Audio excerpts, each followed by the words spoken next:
I'm Amelia Thompson, 34, and I never thought I'd see my sister Natalie's face drain of color like that. The lawyer's office fell completely silent as Mr. Harrington slid the yellowed document across the mahogany table. "This changes everything," he said quietly. "My father's will, the real one, lay exposed after 20 years of deception." My mother gripped her designer purse so tightly her knuckles turned white. "There must be some mistake," Natalie whispered. But we all knew. The empire my parents had signed over to my sister wasn't hers to claim. If you're watching this and know what it feels like when family betrayal hits you right in the chest, you're not alone. I still remember that moment like it was yesterday, my entire world shifting on its axis as family secrets came tumbling out. While I continue my story, I'd love to know where you're watching from. Drop your location in the comments and hit that like button if you've ever discovered a family secret that changed everything. Trust me, what happened next in that lawyer's office is something you won't want to miss. It all started with an unexpected phone call 6 months earlier. I was in my small studio apartment, working on a presentation for the museum exhibition I was curating, when my phone lit up with my mother's name. Margaret Thompson rarely called me these days, so I immediately knew something significant was happening. "Amelia, darling," she said, her voice carrying that practiced elegance she'd perfected over decades of country club luncheons. "Your father and I need you to come to the house this weekend. Family meeting. It's important." Before I could ask questions, she'd already hung up. That was typical of Margaret, always efficient, never wasting time on unnecessary pleasantries, especially with me. Growing up as the daughter of Richard Thompson meant living in luxury, but emotional scarcity. My father had built Thompson Construction from a small local contractor into a regional powerhouse worth millions. Our family mansion sat on 5 acres in the wealthiest neighborhood in town, a monument to my father's success and ambition. But inside those walls, warmth was in short supply.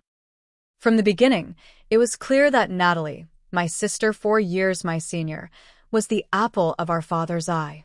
While I showed interest in art and literature, Natalie shadowed our father from an early age, absorbing his business acumen and mirroring his ruthless approach to negotiations. By the time she was in high school, she was already sitting in on business meetings. I was busy sketching in my room, trying to ignore the sound of my father's proud laughter at something clever Natalie had said. "Natalie understands what it takes to build a legacy," my father would say at dinner parties, his hand resting proudly on her shoulder. I would become suddenly invisible, my straight-A report cards and art competition trophies meaningless in the shadow of Natalie's business potential. When I chose to major in art history at college, my father barely concealed his disappointment. "4 years wasted on learning about dead painters," he muttered when I announced my decision. My mother, always the diplomat, simply smiled tightly and said, "Well, I suppose every family needs someone with cultural awareness." I'd created distance after college, moving 40 minutes away to work at the city's art museum. I visited for obligatory holidays and birthdays, enduring the subtle jabs and dismissive glances. My coping mechanism was to remain poised and detached, never giving them the satisfaction of seeing me hurt. As I drove up the long, winding driveway to my parents' estate that Saturday, I felt the familiar knot forming in my stomach. The sprawling Georgian mansion loomed ahead, its perfectly manicured gardens and gleaming windows projecting wealth and perfection. I parked my modest Honda next to Natalie's Mercedes SUV, the contrast between our vehicles a perfect metaphor for our places in the family hierarchy. The housekeeper, Isabel, greeted me at the door with a warm smile, one of the few genuine ones I ever received in that house. "There in the dining room, Miss Amelia," she whispered, giving my hand a quick squeeze. Isabel had always shown me more maternal affection than my own mother. The formal dining room was intimidating by design, with its 20-foot ceilings, crystal chandelier, and imposing mahogany table that could seat 20. Today, just 4 places were set, with my father at the head of the table, naturally. My mother sat to his right, Natalie to his left. I took my place at the far end, physically and symbolically distant. "Amelia, you're looking bohemian," my mother commented, eyeing my simple blouse and jeans with thinly veiled disapproval. At 62, Margaret Thompson remained immaculately preserved through rigorous beauty regimens, designer clothing, and the occasional discreet cosmetic procedure. "Thanks for coming, sis," Natalie said with a smile that didn't reach her eyes. She looked every inch the corporate heir in her tailored pantsuit, her dark hair pulled back in a sleek ponytail. Where I had inherited our mother's softer features, Natalie had our father's sharp jawline and penetrating gaze. Dinner was a tense affair of forced small talk about the weather and local gossip. Only after the dessert plates were cleared did my father clear his throat, signaling the real purpose of this gathering. "As you know," he began, folding his hands on the table, "I've built Thompson Construction from nothing into a $75 million enterprise." The pride in his voice was unmistakable. "I've been considering the future of our family legacy for some time now." My mother reached over to pat his hand supportively. I noticed her diamond tennis bracelet caught the light. Another recent gift, no doubt. "Your mother and I have decided it's time to make the transition official," my father continued. "We've signed over all our assets, the company, this house, our investment portfolios, everything, to Natalie." The words hung in the air like a physical presence. Though I'd always known Natalie would likely inherit the business, the totality of the decision. Everything hit me like a slap. "I see," I said, working to keep my voice steady. "May I ask why this decision is being made now?" My mother jumped in, her voice taking on that condescending tone she reserved for explaining things to people she considered intellectually inferior. "Darling, you've chosen a different path. You've never shown interest in the business, and frankly, you lack the temperament for this industry. Your artistic sensibilities are lovely, but they don't translate to managing a construction empire. We need someone with business acumen," my father added bluntly. "Someone who understands numbers, strategy, and leadership. This isn't about favoritism, Amelia. It's about what's best for the family legacy." I looked at Natalie, who had the decency to attempt a sympathetic expression, though I could see the triumph in her eyes. "Don't worry, Amelia," she said sweetly. "I'll make sure you're always taken care of. Maybe we can find you a role in the company's charitable foundation or something. Organizing art programs for underprivileged children, perhaps." The condescension in her voice made my teeth clench. "I have a career, Natalie. I don't need a pity position." "Now, Amelia," my mother admonished, "there's no need for that tone. We're trying to be practical. Your lifestyle choices." "My lifestyle choices?" I interrupted, unable to contain myself. "You mean my choice to pursue education and a career I'm passionate about?" My father's face hardened. "This is exactly what I'm talking about. This emotional reaction. Business requires rationality and strategic thinking. The decision is made, papers signed. We're simply informing you as a courtesy." I took a deep breath, refusing to give them the satisfaction of an outburst. "Thank you for the courtesy," I said evenly. "Is there anything else I should know?" They exchanged glances, clearly surprised by my composed reaction. They'd expected tears, pleading, perhaps even a scene. My refusal to provide the drama they'd anticipated seemed to unsettle them more than any tantrum could have. "That's all," my father said curtly. "You're welcome to stay the night if you'd like." "Thank you, but I need to get back to the city. I have work tomorrow." I stood, smoothing my napkin beside my plate. "Congratulations, Natalie. I'm sure you'll run the company exactly as father would." It wasn't exactly a compliment, but Natalie beamed nonetheless. "Thank you, Amelia. That means a lot." I excused myself and left the dining room with my head held high. Only when I reached my car did I allow the first tear to fall. I drove away from my childhood home that night feeling a strange mix of hurt and relief. The hurt was obvious. Being so clearly deemed unworthy by my own parents stung no matter how expected it was. But the relief surprised me. There was something freeing about having the inequality so clearly stated, so officially documented. At least now there were no more illusions to maintain, no more hope to be crushed. 6 months passed after that fateful family dinner. I threw myself into my work at the Metropolitan Museum of Art, where I'd recently been promoted to assistant curator of the American wing. My modest one-bedroom apartment in the city couldn't have been more different from the Thompson family mansion. Instead of crystal chandeliers and Persian rugs, I had IKEA furniture and prints of my favorite paintings. But it was mine, earned through my own merit and hard work. "You're killing it with this new exhibition," my colleague and closest friend Gabriella said one afternoon as we cataloged artifacts for an upcoming display. "The director practically gushed about your concept at the board meeting." Gabriella had been my rock since college. She knew the whole sordid story of my family dynamics and never failed to remind me of my worth when memories of parental disappointment crept in. "Thanks, Gabby," I smiled, carefully placing a delicate porcelain piece in its protective casing.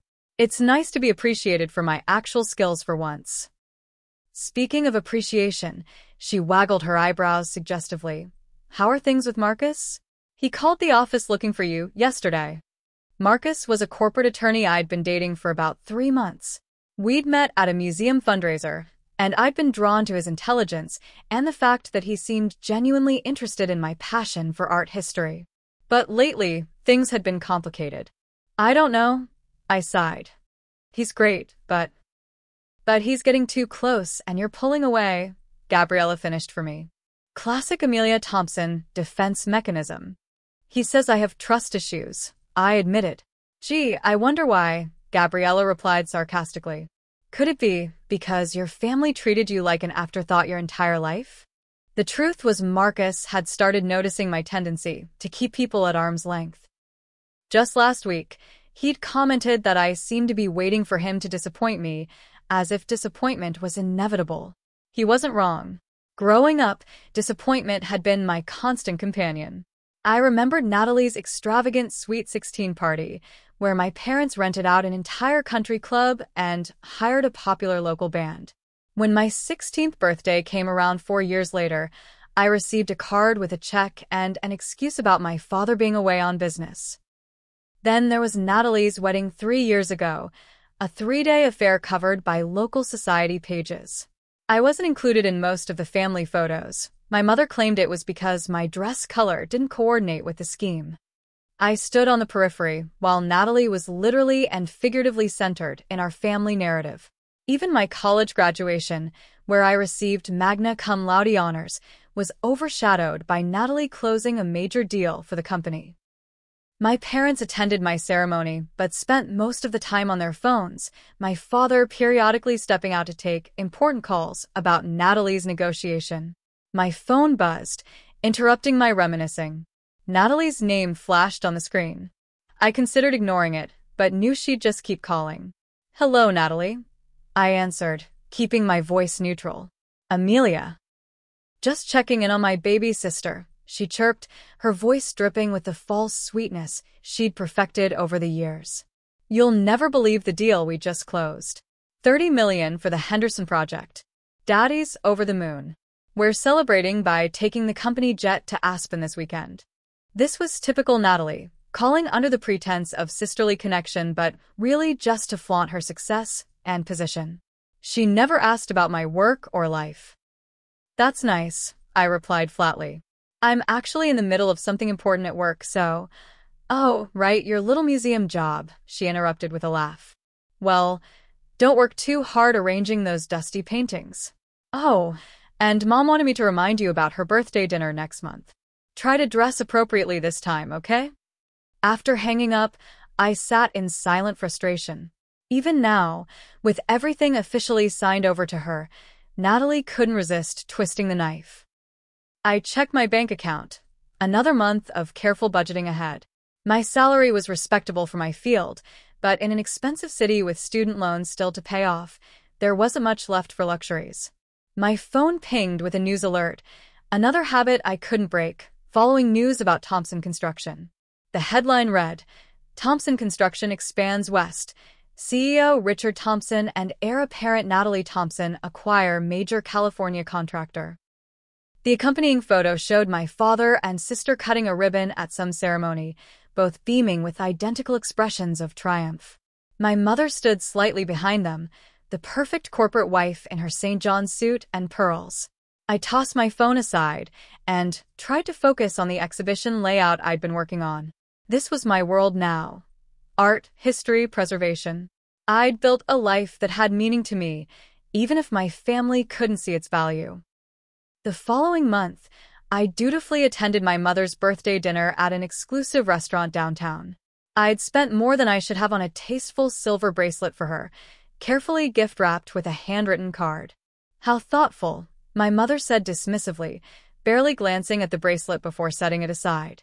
Minutes later, when Natalie presented her with a diamond necklace, my mother gasped in delight. "Oh, Natalie, it's absolutely exquisite." "Richard, look what your daughter got me." "Your daughter." Not our daughter or even Natalie. Just your daughter, as if I didn't exist or didn't merit the same familial connection. By the time dessert arrived, I'd been effectively rendered invisible, the conversation revolving entirely around company matters and Natalie's recent achievements. I excused myself early, citing work the next morning. "Always running off," my mother commented. "No wonder you're still single." I bit back a retort and simply kissed her cheek. "Happy birthday, Mom." Outside, in the cool night air, I took a deep breath and reminded myself that I'd created a good life despite them, not because of them. I had meaningful work, true friends, and my integrity intact. I was finally reaching a place of emotional distance that felt healthy rather than defensive. Yet somewhere deep inside, a small part of me still yearned for the validation I'd never received, still wondered what it would take for my parents to see me, really see me just once. 3 weeks after my mother's birthday dinner, I was cataloging a collection of early American silverware when my phone rang.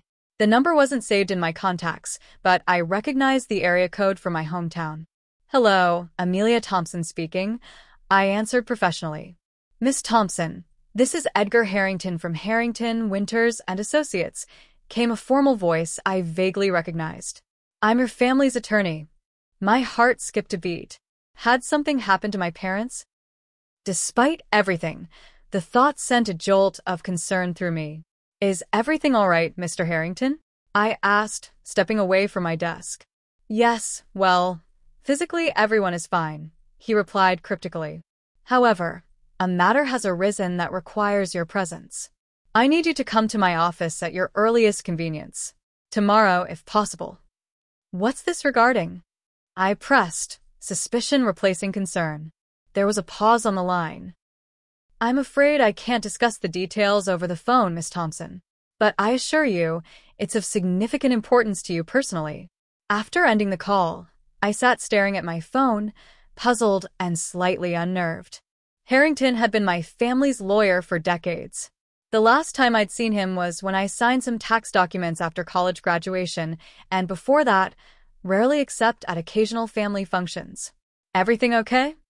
Gabriella asked, poking her head into my office. I filled her in on the strange call, my confusion evident. "You have to go," she said immediately. "This sounds serious, Amelia. What did he mean by irregularities in family documentation?"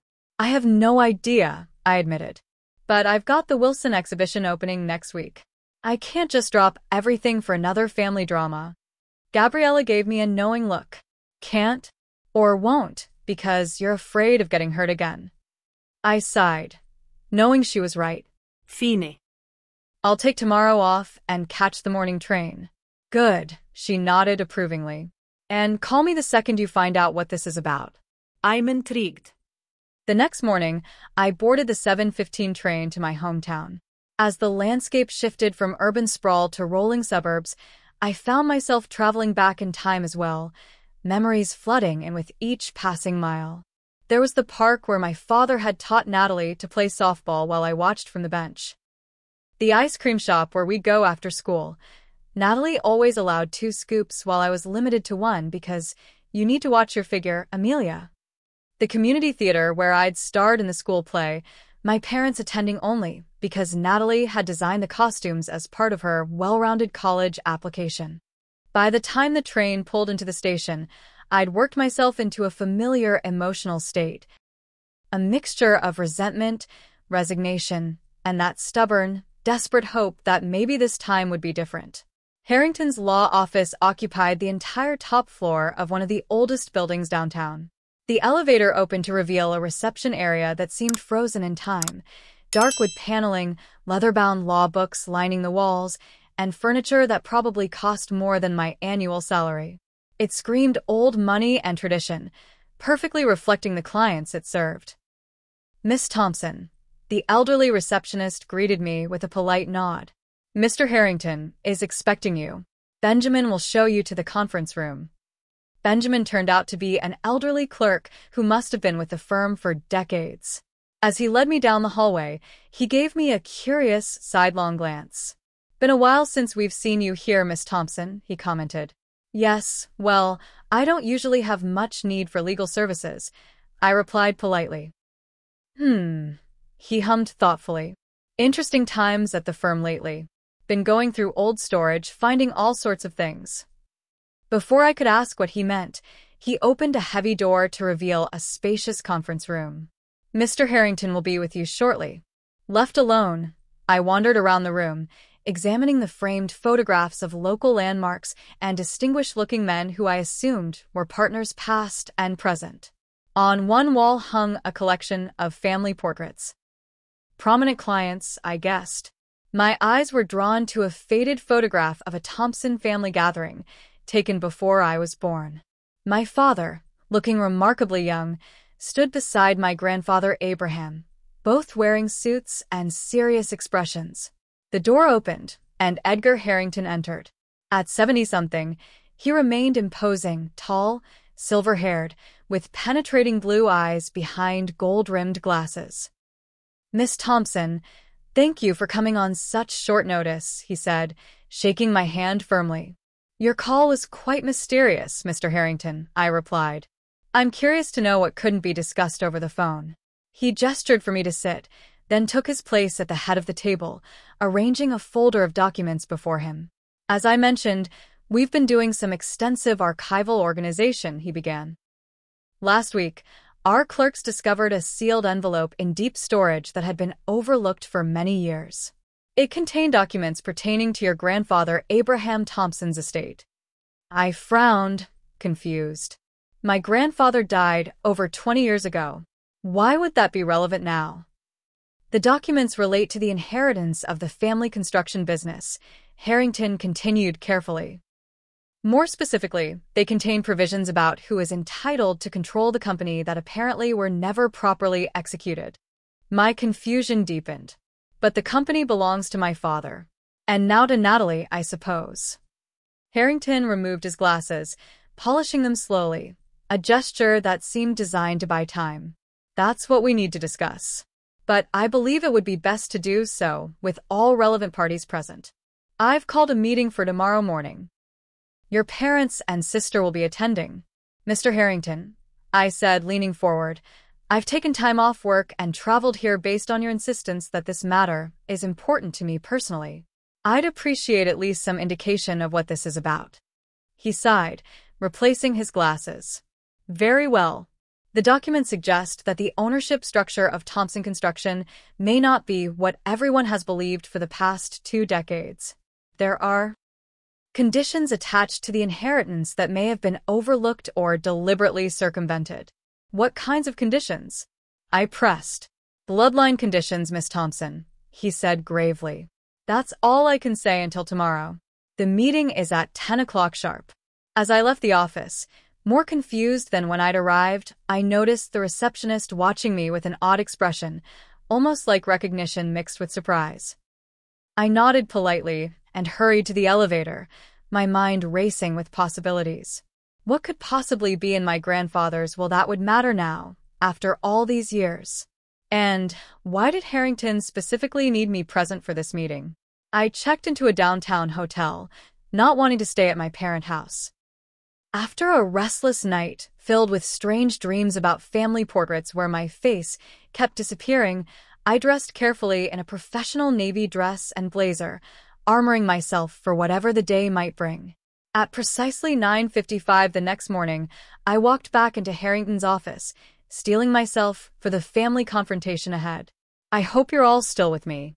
This meeting would change everything, not just for me, but for my entire family.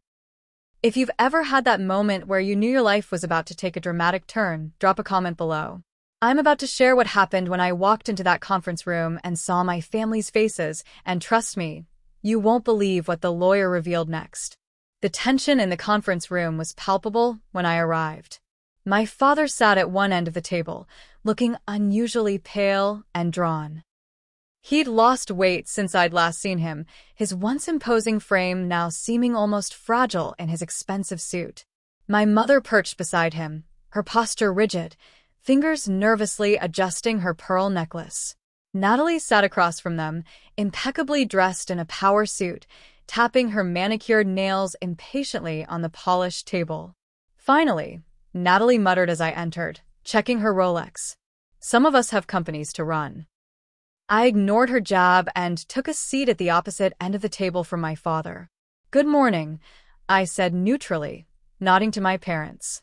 My mother barely acknowledged me, while my father gave a curt nod. The family dynamics were on full display even before a word was spoken. Natalie, the impatient heir, my parents united in their obvious discomfort, and me, the outsider. The door opened, and Edgar Harrington entered, followed by a younger man carrying several file boxes. Thank you all for coming, Harrington began, settling at the head of the table. As I've informed you individually, we've discovered documents of significant importance regarding the Thompson family estate and business holdings. This is highly irregular, Edgar, my father interrupted, his voice lacking its usual authoritative boom. Whatever administrative oversight you've found can surely be corrected without this theatrical gathering. Harrington remained unperturbed. I'm afraid not, Richard. This goes beyond administrative oversight. He opened a folder and extracted a yellow document. This is an addendum to Abraham Thompson's will, dated 1978, regarding the inheritance of Thompson Construction. My mother shifted uncomfortably. Abraham's will was executed 23 years ago when he passed. The company went to Richard, as was always intended. That was the understanding, yes, Harrington agreed. However, this addendum changes things significantly. He adjusted his glasses. To understand the implications, I need to provide some family history that may not be known to everyone present. He extracted another document. Thompson Construction wasn't actually started by Abraham Thompson, as many believe. The company began with capital from Richard's great-uncle Thomas Thompson, who died childless in 1962. Thomas left his considerable fortune and fledgling construction business to Abraham with very specific conditions. This was news to me. The family lore had always been that my grandfather built the company from nothing through sheer determination and grit. What conditions? Natalie asked sharply. Harrington cleared his throat. According to these documents, great-uncle Thomas stipulated that the company must ultimately pass to the eldest female descendant with Thompson blood. He was apparently quite progressive for his time and believed women were underrepresented in business ownership. My father's face had turned an alarming shade of gray. My mother clutched her purse so tightly her knuckles whitened. When Abraham inherited, Harrington continued. He honored these wishes by adding this addendum to his own will, reinforcing that after his son Richard's stewardship, the company must pass to the eldest female Thompson by blood. Natalie laughed dismissively. Well, that's clearly me. I'm the eldest daughter, and I've already been named successor. This changes nothing. There's more, Harrington said gravely. Thomas was apparently concerned about potential attempts to circumvent his wishes. He added an unusual provision. Before the final transfer of company ownership, a DNA confirmation of Thompson bloodline would be required. The room fell silent. My mother abruptly stood. This is absurd. We're leaving. Margaret, sit down, my father said quietly, his authority momentarily reasserting itself. Richard, we don't need to listen to this invasion of privacy, she hissed. Actually, Mrs. Thompson, as the family's legal counsel, I am obligated to disclose these findings, Harrington said firmly. And there's one more document you should see. He nodded to his assistant, who produced a sealed hospital envelope. My father closed his eyes briefly, as if in pain. During our investigation, we obtained these records from Mercy Hospital, dated August 1982. Harrington continued, his voice gentler now. They pertain to Natalie's birth. This is outrageous, my mother exclaimed. How dare you access private medical records? They were included in a sealed packet with Abraham's addendum, Harrington explained.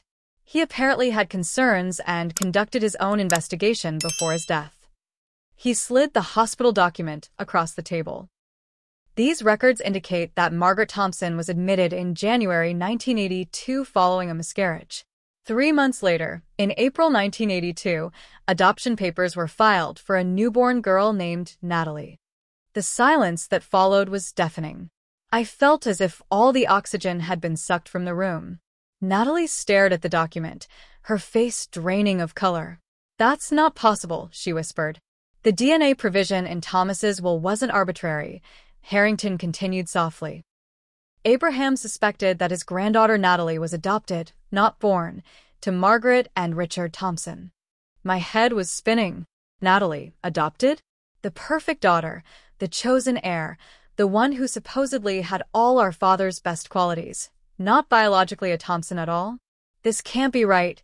I finally managed, looking at my parents. Mom? Dad. My mother had collapsed back into her chair, silent tears streaming down her face. My father looked utterly defeated. It's true, he said finally, his voice barely audible. Natalie is adopted. Natalie made a strangled sound, somewhere between a gasp and a sob. You told me I was born prematurely. You showed me birth pictures. Those were staged, my mother admitted, not meeting Natalie's eyes. We wanted you to feel like you were always ours. According to our records, Harrington continued gently, Amelia, born in 1990, is the only biological daughter of Richard and Margaret Thompson, and therefore the rightful heir to Thompson Construction under the terms set by Thomas Thompson and reinforced by Abraham Thompson. I felt the weight of everyone's gaze shift to me. The room seemed to tilt slightly, the implications too enormous to process immediately. This is ridiculous. Natalie suddenly exploded, standing so abruptly her chair toppled backward. I've worked for this company my entire life. I've earned my position. Some ancient paperwork and DNA technicality can't just erase that. Natalie, please, my father began, but she cut him off. No. This is a setup. She turned her fury toward me. You put him up to this, didn't you? Couldn't stand being the family disappointment, so you dug up some obscure clause to steal what's rightfully mine. I had no idea about any of this, I said truthfully, still struggling to process the revelation. Liar, she spat. You've always been jealous of me, always playing the victim while plotting behind our backs. She grabbed her designer bag and stormed toward the door. My lawyers will be in touch, Harrington. This isn't over. My mother hurried after her, pausing only briefly at the door. Richard, are you coming? My father remained seated, looking suddenly old and tired. Go comfort Natalie. I'll be along shortly.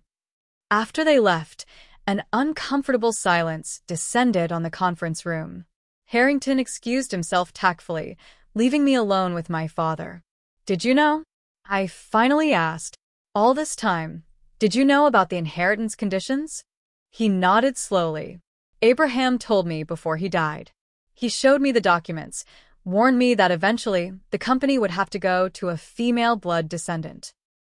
And you hid them, I said, not a question but a statement. We had already adopted Natalie by then, he explained, his voice hollow. We'd presented her as our biological child. The truth would have devastated her, destroyed our family. And then when you were born, you had a biological daughter who could have inherited. I finished for him. But instead of preparing me for that role, you pushed me away and groomed Natalie anyway. He looked at me directly, for perhaps the first time in years. Natalie showed interest. You didn't. You were always different. Sensitive. Artistic. Not cut out for the cutthroat business world. You never gave me a chance, I said quietly. You decided who I was before I could even discover it for myself. Before he could respond, Harrington returned with additional paperwork.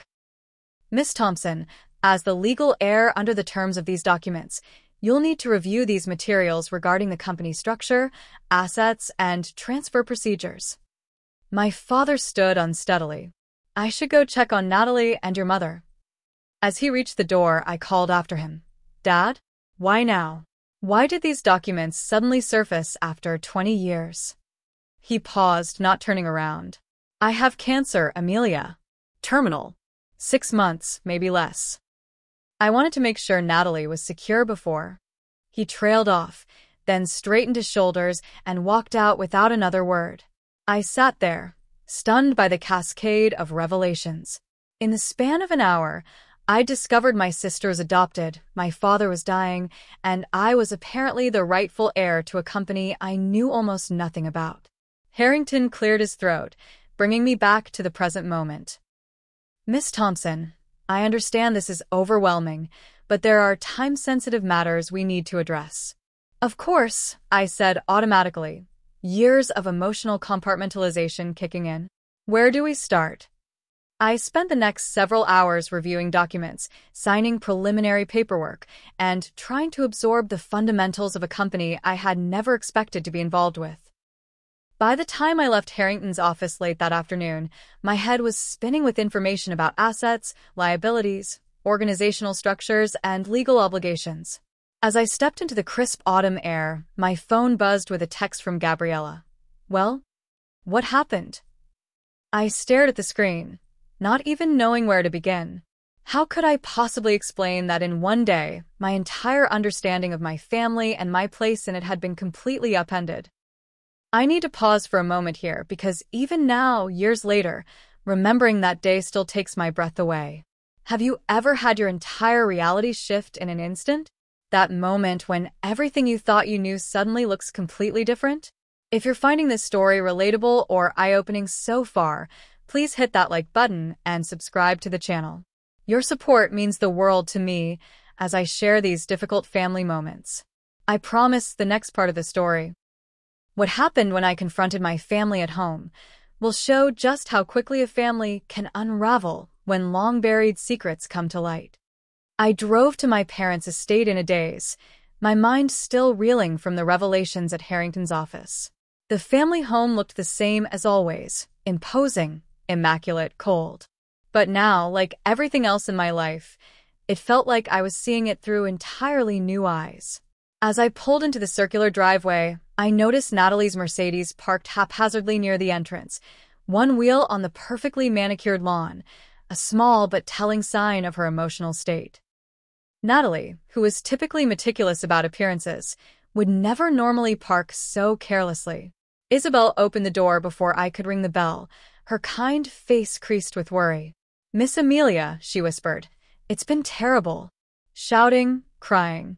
Miss Natalie broke a vase in the foyer. "Where are they now?" I asked, stepping inside. "Your mother took a sedative and is lying down. Miss Natalie stormed out to the pool house about 20 minutes ago. Your father is in his study." I thanked her and made my way through the silent house to my father's study. The heavy oak door was closed, but I knocked firmly and entered without waiting for a response. My father sat behind his massive desk, looking smaller than I'd ever seen him.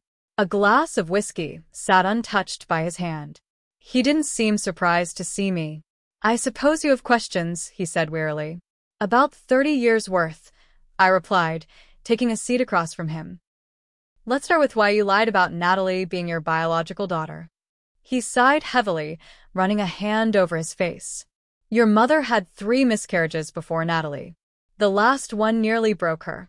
The doctors said she'd never carried a term. We looked into adoption, but the waiting lists were years long." He paused, seeming to choose his words carefully. A business associate mentioned a private adoption opportunity. A young woman from out of state, unwanted pregnancy, wanted it handled discreetly. "So you took the baby and pretended she was yours," I said flatly. "We were going to tell her eventually," he insisted. "But the years passed, and it never seemed like the right time. And then when your mother surprisingly became pregnant with you, it complicated things. I finished for him. Yes. He took a sip of whiskey. By then, we'd been maintaining the fiction for years. And Natalie was so much like me, driven, ambitious, focused. It seemed natural that she would be my heir. Even though you knew about Great Uncle Thomas's conditions? Even though you knew eventually the truth would come out. He set down his glass with a sharp click. I thought I could find a way around it. I had the original documents sealed, filed amendments, created a corporate structure that would protect Natalie's position. And my grandfather knew about Natalie being adopted? My father nodded slowly. He figured it out. Margaret and I claimed she was born prematurely, but Abraham was suspicious of the timing. He hired a private investigator before he died and left those sealed records with his will addendum. He laughed bitterly. He always was thorough. So, why tell me now about your cancer? Is that even true? I couldn't keep the skepticism from my voice. Stage 4 pancreatic, he said simply. Diagnosed 3 months ago. That's why we accelerated the transfer of assets to Natalie. I thought I could secure her future before. He trailed off, then fixed me with an intense gaze. I never meant to hurt you, Amelia. I just wanted to protect the daughter, who seemed most like me, who I thought would carry on my legacy the way I envisioned. A lifetime of hurt and resentment welled up in me. And I was just collateral damage in your grand plan? The biological daughter you never wanted or prepared for the role you knew might eventually be mine. Before he could answer, the study door burst open. My mother stood there, her perfectly coiffed appearance now disheveled, eyes red from crying. How dare you come here? She hissed at me. Haven't you done enough damage? I didn't do anything, Mom, I said calmly. I didn't know about any of this until today. You could walk away, she said, her voice trembling with emotion. You could let Natalie have what she's worked for her entire life. But no, you'll take it all, won't you? Just to spite us. Margaret, my father warned, this isn't Amelia's fault. She rounded on him. Shut up, Richard. This is your fault. If you hadn't insisted on keeping those damn documents, if you destroyed them like I told you 2 years ago, you wanted to destroy legal documents? I interrupted, incredulous. Do you realize that's a crime? Oh, spare me your moral high ground, she snapped. You have no idea what we went through. Years of trying for a baby, the disappointments, the pain. Natalie saved us. She made our family complete. And what about me? I asked quietly. Where did I fit into this perfect family you'd created? A flash of guilt crossed her face, quickly replaced by defiance. You were unexpected. We'd already established our family dynamic by then. Natalie was 4, already showing such promise. So, you just decided I didn't deserve the same love or opportunities. The hurt in my voice was unmistakable, even to my own ears. My mother sank into a chair, suddenly looking every one of her 62 years. We didn't know how to integrate you without disrupting what we'd built. And you were always so different, quiet, introspective, content to be in your own world. Because I learned early that seeking your approval was futile, I said, the realization crystallizing as I spoke. I built my own world because there was no place for me in yours. An uncomfortable silence filled the room, broken only when the front door slammed so hard the windows rattled. Moments later, Natalie appeared in the doorway, her face flushed with anger or alcohol, possibly both. Well, isn't this cozy? She spat. The real Thompson family having a heart-to-heart. Natalie, sweetheart, my mother began, rising to go to her. Natalie stepped back. Don't sweetheart me. You've been lying to me my entire life. Do you have any idea what that feels like? To suddenly learn you're not who you thought you were? You're still our daughter, my father said firmly. Nothing changes that. Everything changes that. Natalie shouted. My identity, my position, my future, all built on lies. She turned her fury toward me. And you, little Miss Perfect with her art degree and moral superiority. You must be loving this. I'm as shocked as you are, I said truthfully. None of this is what I expected. Oh, please. She laughed bitterly. You'll take the company, the money, Everything that should have been mine. Don't pretend you're not gloating inside. Natalie, I haven't decided anything yet. This is all happening very quickly. Save it, she interrupted. I know exactly what you're going to do. You'll play the wounded victim like you always have, then take everything while pretending to be reluctant about it. My father stood, swaying slightly. Enough, both of you. This situation is difficult for everyone. Difficult? Natalie's voice rose hysterically. That's what you call it when my entire life turns out to be a lie? When the company I've worked for since I was 16 is suddenly being handed to my artist sister who couldn't tell a balance sheet from a paint palette. I might surprise you, I said, anger finally breaking through my composure. Just because I chose a different path doesn't mean I'm incapable of learning the business. Oh, this should be good, Natalie sneered. The curator playing CEO. I give it 6 months before you run the company into the ground. At least I wouldn't have been embezzling funds. I shot back, repeating something I'd overheard years ago at a company Christmas party, a hushed conversation about financial irregularities that Natalie had explained away. The room went deadly silent. My father's face paled further. What did you say? Natalie's expression flickered with something I couldn't quite identify. Fear, perhaps, or guilt, before hardening again. She doesn't know what she's talking about. Actually, came a new voice from the doorway, she might. Edgar Harrington stood there, an apologetic expression on his face. Isabel let me in. I thought it best to continue our conversation here, with everyone present. He entered the study, carrying his briefcase. While reviewing the company financials as part of the inheritance proceedings, we discovered some concerning transactions over the past 3 years. Significant sums transferred to offshore accounts, project budgets with unexplained overruns, vendor payments to companies that don't seem to exist. My father turned to Natalie, his expression a mixture of confusion and dawning horror. What is he talking about? For the first time, Natalie looked uncertain. Daddy, it's not what it sounds like. I was restructuring some assets for tax purposes, creating a more efficient. Stop lying, my mother interrupted unexpectedly. Richard, she's been taking money for years. I found out last Christmas. The betrayal in my father's eyes was painful to witness. You knew? And said nothing? My mother looked down. She promised she would stop, pay it back slowly. I thought we could handle it privately. How much? My father demanded, turning back to Natalie. Harrington cleared his throat. Preliminary estimates suggest around $15 million. $15 million. My father collapsed back into his chair. My God, Natalie. That's nearly 20% of the company's value. The company is worth more than $75 million? I asked, confused. That's what you always said. It's worth closer to $150 million, Harrington corrected. At least on paper. Though with these financial irregularities and the pending lawsuits. What lawsuits? I interrupted. A look passed between my father and Natalie, a moment of silent communication that excluded me as it always had. Nothing significant, my father said dismissively. Just the usual nuisance suits any construction company faces.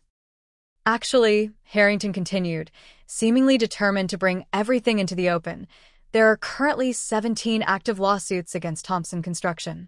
Workers' safety violations, substandard materials, contract breaches. The potential liability exceeds $40 million.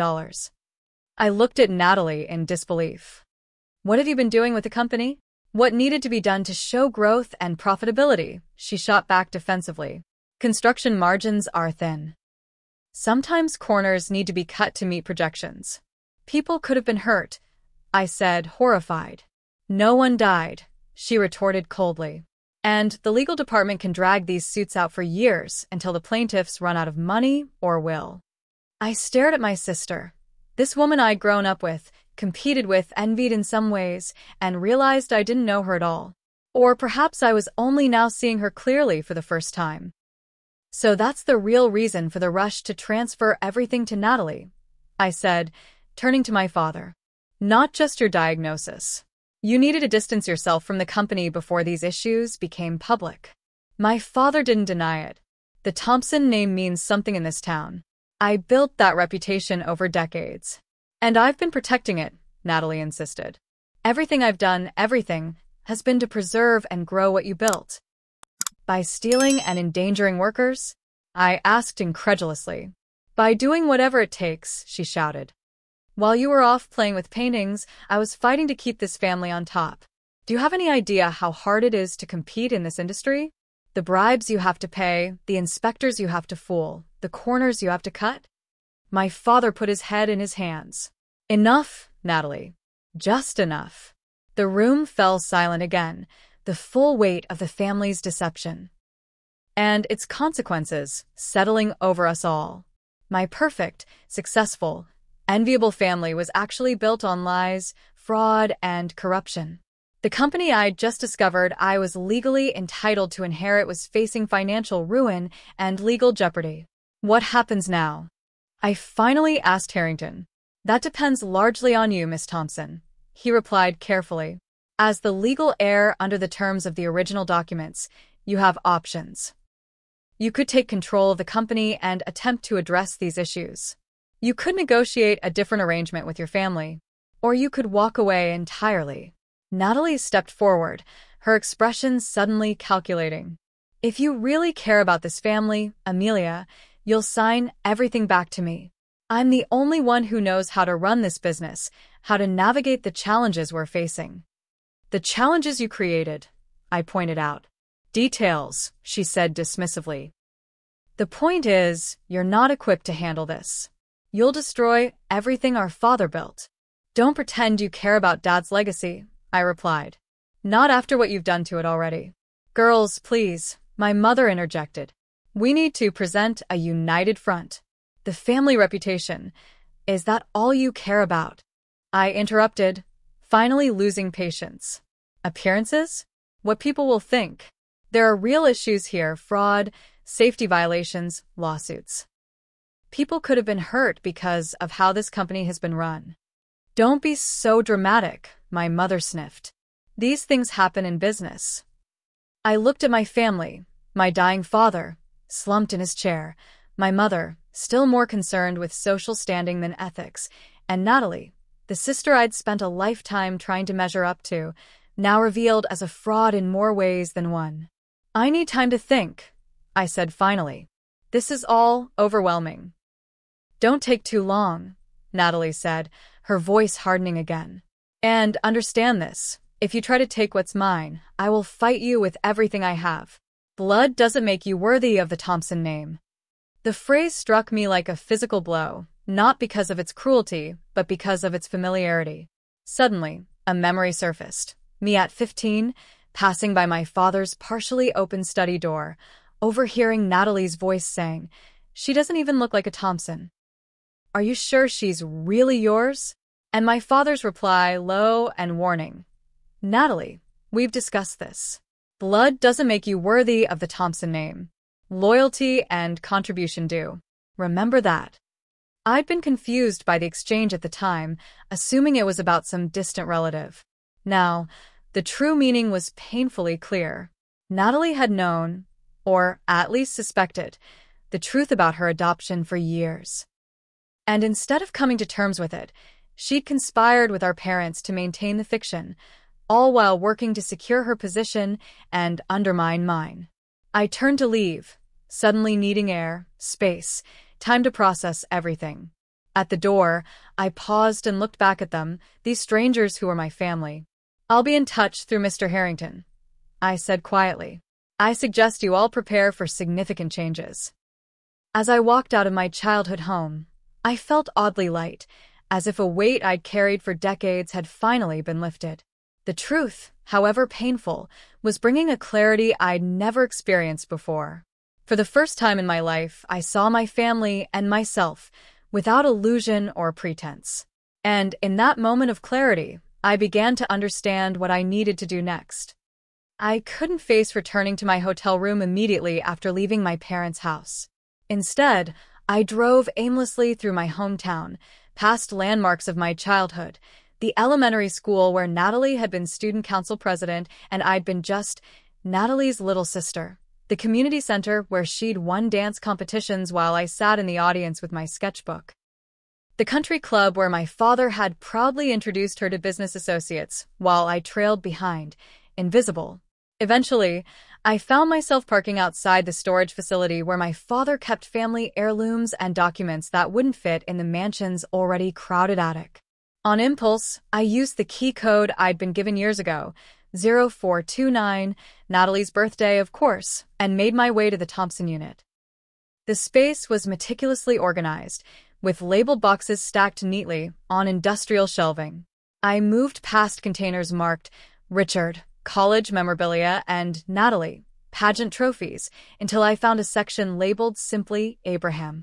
My grandfather had died when I was 11, but I remembered him fondly as the only family member who seemed genuinely interested in my artistic pursuits. "You see the world differently, little one," he'd tell me.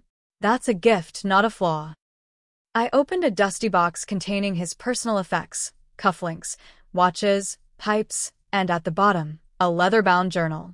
Curious, I began to flip through it, finding business notes, family observations, and occasionally more philosophical musings. One entry from 1998, just months before his death, caught my attention. Richard continues grooming Natalie for company leadership despite my warnings about Thomas's will conditions. The girl shows aptitude, but lacks the true Thompson spirit. That blend of creativity and pragmatism that built this company. The younger one, Amelia, has it in spades, though Richard refuses to see it. She watches, observes, understands more than they realize.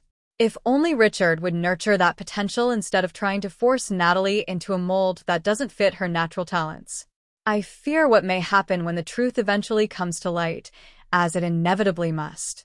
I sat back against the storage unit wall, clutching the journal. My grandfather had seen in me what my parents never had: potential, value, a true Thompson spirit. And he'd anticipated the crisis now unfolding, though he hadn't lived to witness it. The next morning, I met with Edgar Harrington in his office, determined to understand exactly what I was facing. "The situation is complex but not hopeless," he explained, spreading financial documents across his desk. "The company's core business remains sound. The issues stem primarily from Natalie's management decisions over the past 3 years. And these lawsuits?" I asked. "How serious are they really?" "Serious enough," he admitted. "But many could be settled for reasonable amounts if addressed promptly and honestly. The real challenge is the financial discrepancies. We need forensic accountants to trace where the money went and determine if recovery is possible." "And the actual value of the company?" "Dad always claimed it was worth $75 million. Harrington removed his glasses. "Your father has been conservative in his valuations for some time. Partly for tax purposes, partly to manage expectations. Our latest assessment puts Thompson Construction's value at approximately $150 million, not including real estate holdings and investment portfolios." I blinked in surprise. "So the family is worth close to $200 million, on paper at least. Though with these legal and financial issues, that could change rapidly if not addressed." My head was spinning. I'd grown up knowing we were wealthy, but this exceeded even my understanding. And all of it was apparently legally mine to claim or to lose. "I need to understand the business better before I make any decisions," I said finally. "Can you arrange access to the company headquarters? I want to see the operation firsthand." Harrington nodded approvingly. "A wise approach. I'll make the arrangements for tomorrow morning." That afternoon, I called Marcus, my ex, who specialized in corporate law. Our relationship had ended partly because of my trust issues, but we'd remained on cordial terms. "Amelia," he answered, sounding pleasantly surprised. "It's been a while." "I need your advice," I said directly. "Professionally. It's complicated and confidential."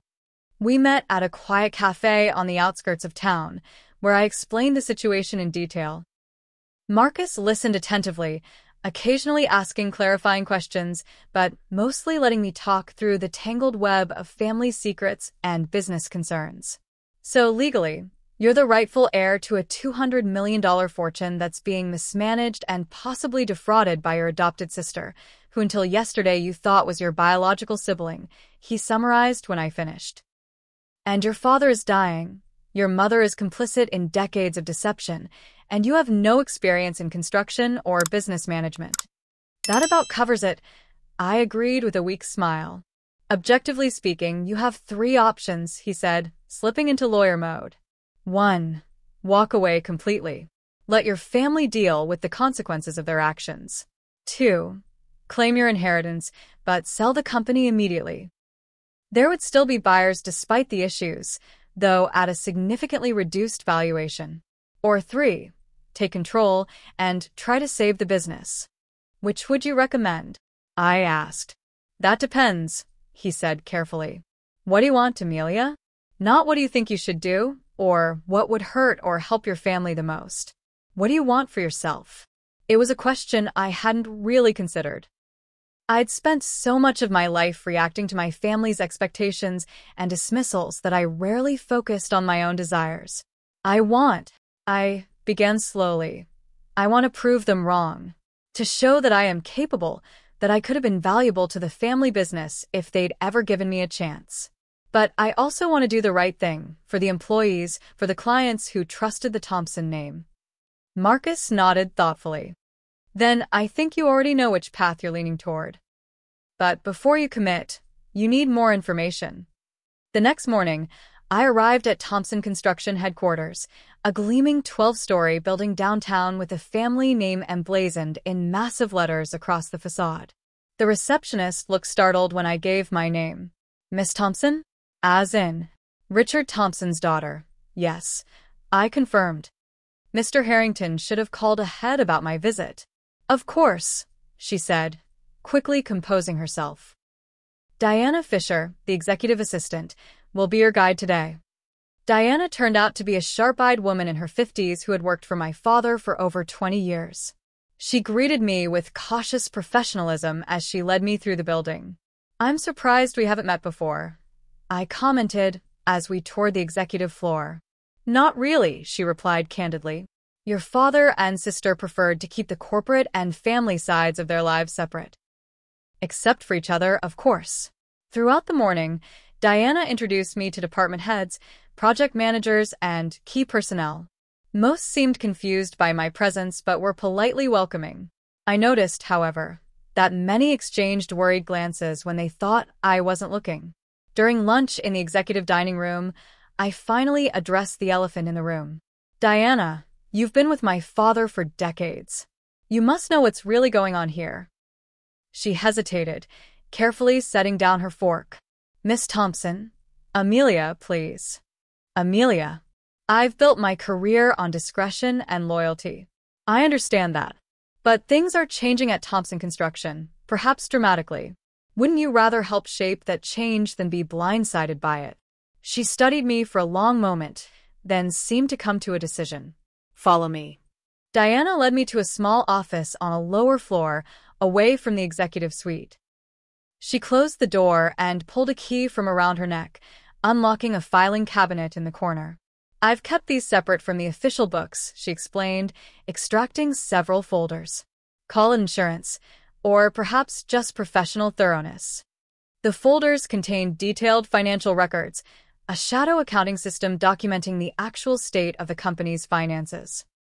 As I flipped through the pages, I saw evidence of the embezzlement Harrington had mentioned, along with concerning patterns of safety violations, inspection bribes, and quality control failures.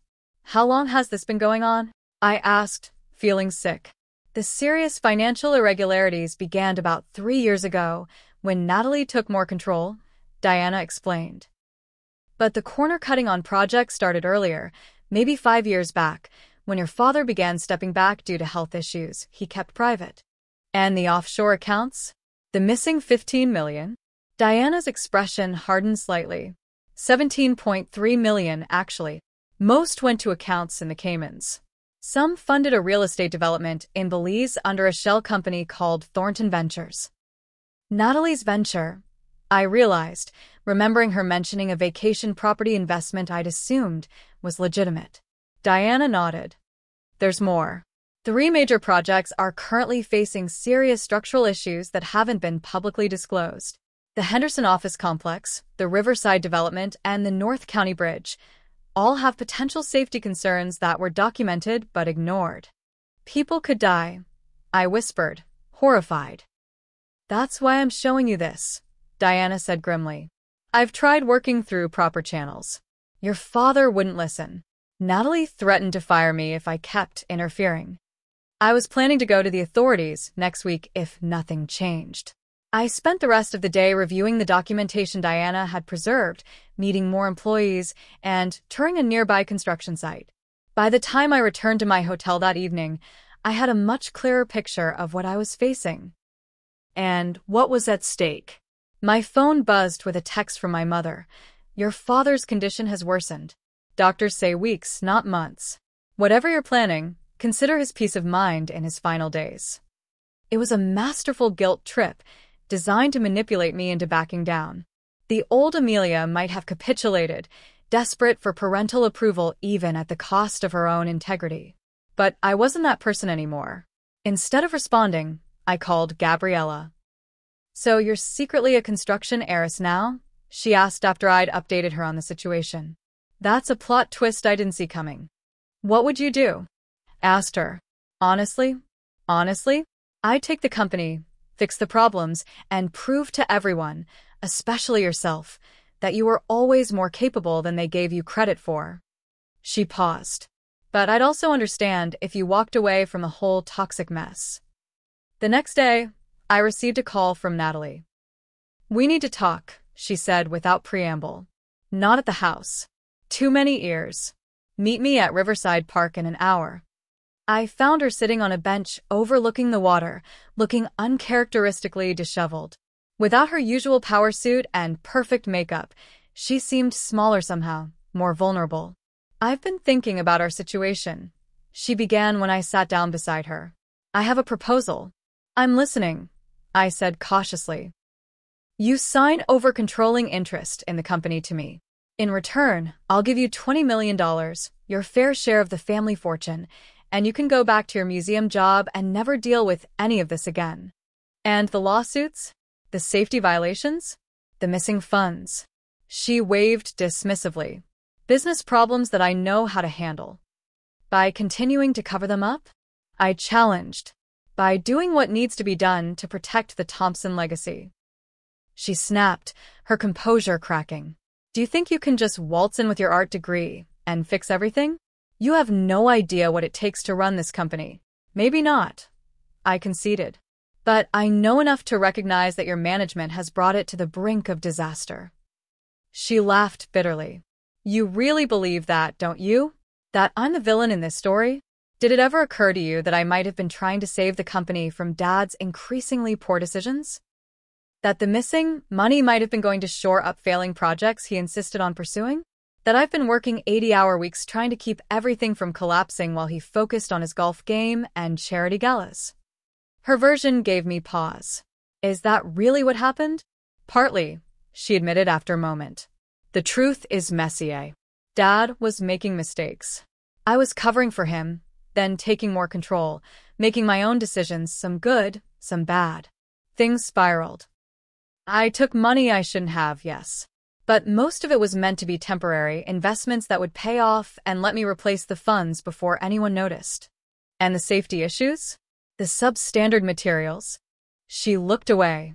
Corners I cut trying to keep projects profitable while dealing with Dad's mistakes. I'm not proud of that part.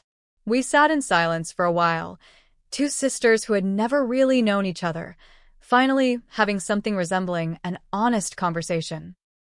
Why did you hate me so much growing up? I finally asked, the question that had lingered for decades. Natalie looked surprised. I didn't hate you. I was afraid of you. Afraid? Of me? Why? Because you were their real daughter, she said quietly. I overheard them arguing when I was 12. Mom let it slip during a fight that I was adopted. Dad made her promise never to tell me, but I knew. And then when you came along, their miracle biological child, I was terrified you'd replace me, that they'd love you more because you were their real child. That's absurd, I said. They always favored you.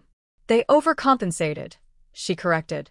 They felt guilty about the lie, so they gave me everything, pushed me to succeed, held me up as the perfect daughter. But I always knew it was conditional. I had to earn my place in the family in a way you didn't. The irony was almost too much to bear. While I'd grown up feeling inadequate compared to Natalie, she'd been harboring her own insecurities about me. What a mess, I sighed. So what now? Now you decide, she said, standing up. Take my offer and walk away or fight me for control. But understand this, if you choose to fight, I won't hold back. I've worked too hard for too long to just hand everything over to you because of some ancient inheritance clause. As she walked away, I realized that the decision facing me was about much more than money or legal rights. It was about who I wanted to be, what legacy I wanted to create for myself, and whether I could find a path forward that honored the truth while creating something better than the mess my family had made. 3 days after my meeting with Natalie, my father was hospitalized following a severe decline in his condition. Despite our complicated relationship, I felt compelled to visit him. The hospital room was somber when I arrived, my mother sitting rigidly by his bedside, Natalie pacing near the window. My father looked shockingly frail, the aggressive cancer having ravaged his once imposing frame. His eyes, however, remained sharp and alert as I entered. Amelia, he acknowledged weakly. I wasn't sure you'd come. Neither was I admitted, taking a seat on the opposite side of the bed from my mother. Have you made your decision? He asked directly, typical of his no-nonsense approach. I have, I confirmed. But first, I think we all need to see the complete picture. I nodded toward the door, where Edgar Harrington entered, followed by a distinguished-looking man carrying a leather portfolio.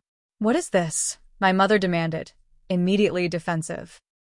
This is Martin Reynolds, a forensic accountant I hired to review the company financials, I explained calmly.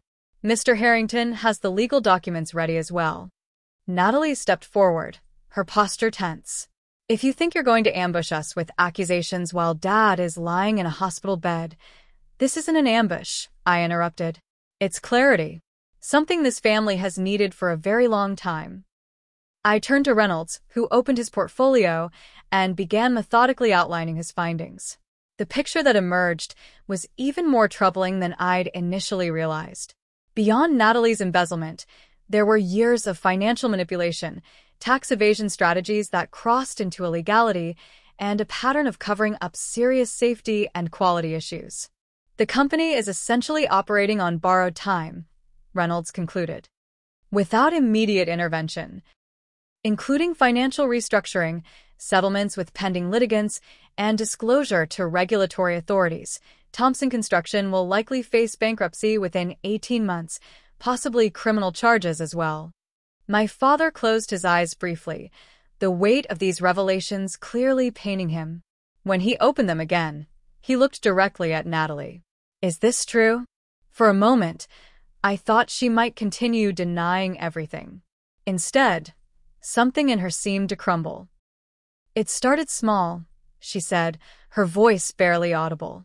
Covering up a mistake here, moving money there. I was trying to live up to your expectations, to be the daughter you wanted. But I was drowning, Dad. Every success you expected bigger ones. Nothing was ever enough. My mother began to cry silently, her perfectly manicured hands covering her face.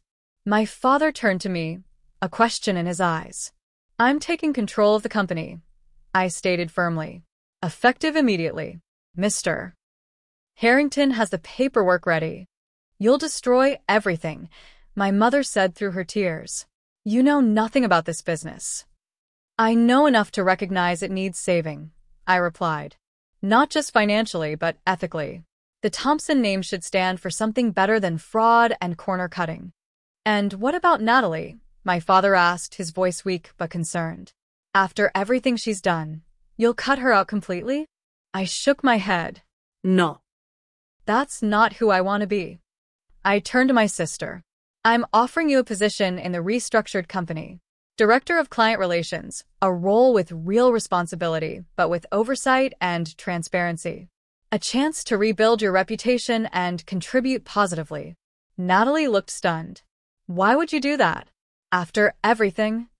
Because despite it all, you're still my sister, I said simply. And because you do have valuable skills and experience. This way, you can use them constructively.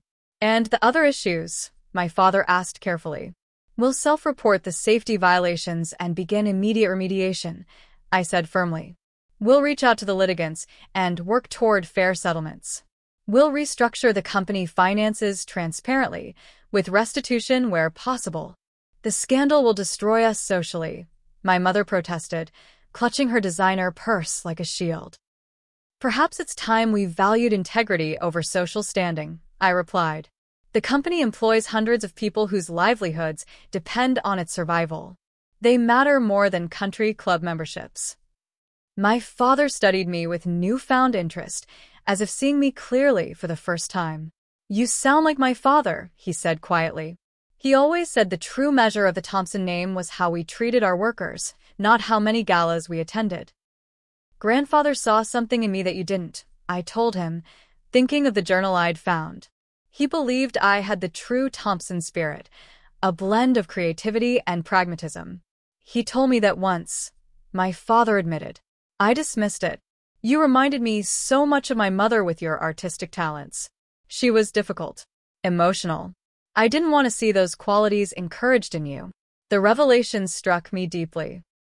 All these years, I'd been pushed aside because I reminded my father of someone who had hurt him. You punished me for resemblance I couldn't help. I didn't see it that way then, he replied weakly. I see it now. Natalie had moved to the window, her back to us, as she absorbed everything that was happening. I never wanted it to go this far, she said finally, turning back to face us. I just wanted to make you proud, Dad. To be worthy of the Thompson name, even if I didn't have Thompson blood. Oh, Natalie, my father sighed. I failed you both, didn't I? Pushed one too hard, and the other not enough. The room fell silent as we all contemplated the decades of dysfunction that had led us to this moment. Finally, my father reached for my hand. Do it your way, Amelia, he said. Save what can be saved. Build something better than what I created. 2 weeks later, my father passed away peacefully in his sleep. The funeral was a subdued affair, attended by business associates who whispered behind their hands about the rumors already circulating regarding Thompson Construction's troubles. I stood beside Natalie and my mother, the three of us presenting a united front despite our private turmoil. In the months that followed, I immersed myself in learning every aspect of the construction business. I hired experienced executives to guide me, but made the final decisions myself. We disclosed the safety issues, initiated repairs on problematic projects, settled lawsuits where we were clearly at fault, and implemented stringent new quality control measures. The financial restructuring was painful, but necessary. We sold off non-essential assets, including the family mansion, which my mother reluctantly relinquished. She used a portion of the proceeds to establish a foundation supporting ethical adoption practices, her own form of atonement. Natalie struggled initially in her new role with reduced authority and constant oversight. There were tense moments and heated arguments, but gradually, she began to find satisfaction in building client relationships honestly, without the pressure of running the entire operation. I'm sleeping better, she admitted to me over coffee one morning, 6 months into the new arrangement. I didn't realize how much anxiety I was carrying, trying to maintain all those lies. We all were, I agreed. Each in our own way. A year after taking control, I moved the company headquarters to a revitalized area of the city's arts district, a symbolic blending of my two worlds. I established a scholarship program for promising students from underprivileged backgrounds interested in construction, architecture, and engineering, naming it after my grandfather Abraham. The company survived the transition, emerging smaller but stronger, with a renewed commitment to quality and ethics. We lost some clients who had benefited from the old corrupt practices, but gained others who valued our new transparency and integrity. On the 2nd anniversary of my father's death, I hung 2 portraits in my office, one of my grandfather Abraham, whose wisdom and foresight had ultimately saved the family legacy, and one of myself, the unlikely heir who had found her place at last. The Thompson name still meant something in our community, but something different now. Not just wealth and power, but responsibility and integrity as well. I had proven that I was worthy of my inheritance, not because of my blood, but because of my choices. As for my mother and sister, our relationships remained complicated but gradually improved. The walls of secrecy that had divided us for so long had finally crumbled, allowing us to see each other as flawed, complex human beings rather than the roles we'd been assigned in our family drama. I sometimes wonder what would have happened if those yellow documents had never been discovered, if I had continued in my museum career, never knowing the truth about my family or my rightful inheritance. But life has a way of bringing truth to light eventually, no matter how deeply it's buried. Looking back on that moment in the lawyer's office when everything changed, I realize now it wasn't just about money or property, or even justice. It was about claiming my place in the world and writing my own story instead of accepting the limited role others had assigned me. Sometimes I visit my father's grave, not out of obligation, but to reflect on the complicated legacy he left behind. "I'm running the company my way now," I tell him. "Not your way, not Natalie's way. My way." And somehow, I think he'd finally understand. If you've stayed with me through this entire story, I want to thank you from the bottom of my heart. Family secrets and betrayals can leave scars that last a lifetime, but they can also lead to unexpected growth and renewal. Has anyone else experienced a moment that completely changed how you saw your family? I'd love to hear your stories in the comments below. If this resonated with you, please hit that like button and subscribe to see more stories about family dynamics, justice, and finding your own path. Remember to share with someone who might need to hear that it's never too late to claim your rightful place in the world, whether that's in a family business or simply in your own life story. Until next time, this is Amelia Thompson, reminding you that blood isn't always what defines family. Sometimes it's the choices we make and the integrity we bring to those choices that matter most.